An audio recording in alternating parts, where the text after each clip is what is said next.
Perkenalkan, nama saya Selvina Paulina Sekdo dari Prodi Pendidikan Bahasa dan Sastra Indonesia. Saya dari kelas B, jadi di sini saya akan menjelaskan kembali mengenai materi yang sudah dijelaskan sebelumnya, yaitu sastra horor dalam berbagai perspektif.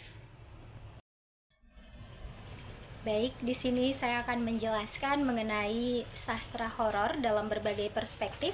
Namun sebelum masuk kepada bagian penjelasan mengenai sastra horor dari berbagai perspektif, saya akan menjelaskan terlebih dahulu apa itu sastra horor, kemudian poin-poin sentral dalam sastra horor, dan juga asal-usul dari sastra horor.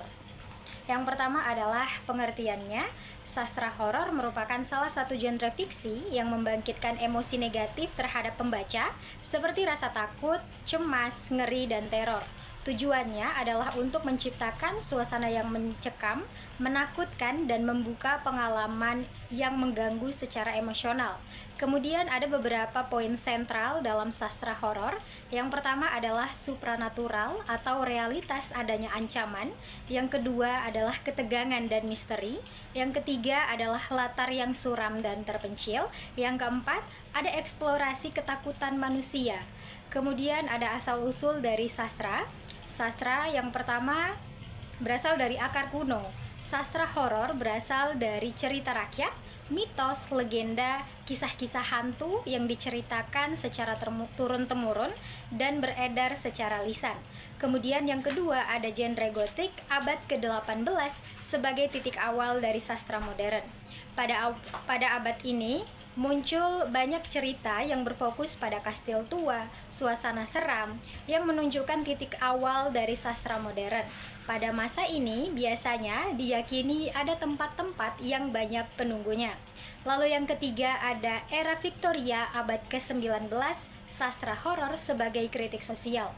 Sastra horor dapat dijadikan sebagai kritik sosial. Contohnya pada cerita Dracula yang menceritakan seorang tokoh yang suka meminum darah manusia. Jika dilihat dari kritik sosial, cerita ini dapat dikaitkan dengan koruptor. Selanjutnya kita akan membahas sastra horor dalam berbagai perspektif. Yang pertama adalah perspektif sastra horor dalam psikologi. Yang poin pertama ada pelepasan adrenalin, di mana pembaca menikmati rasa takut dan rasa cemas saat membaca atau mendengarkan cerita horor.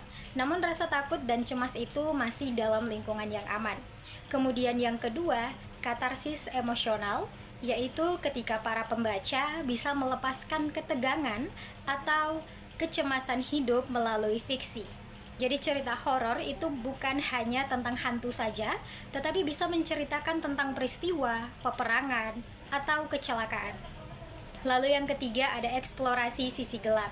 Sastra horor juga menjelajahi hal-hal tentang kematian, hal tabu, dan juga sisi gelap manusia.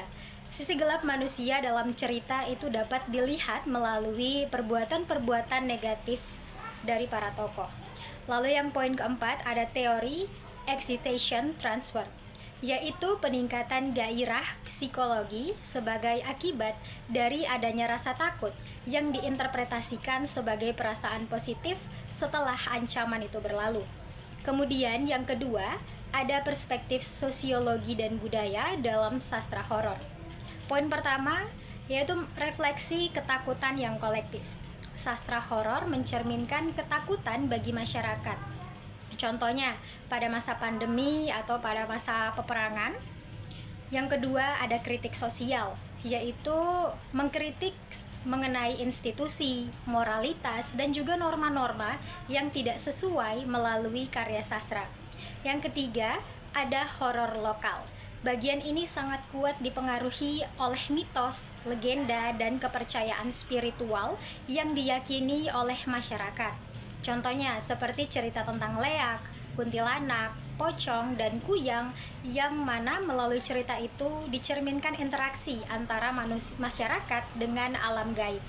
Yang ketiga ada perspektif tema dan juga subgenre sastra horor. Yang pertama adalah gotik yang berkaitan dengan suasana, arsitektur atau bangunan-bangunan tua, dan romansa gelap. Kemudian yang kedua ada horor supranatural yang berkaitan dengan alam gaib seperti hantu, iblis, dan vampir. Yang ketiga ada horor psikologi yang berkaitan dengan fokus pikiran yang tidak stabil, kegilaan, dan juga paranoia.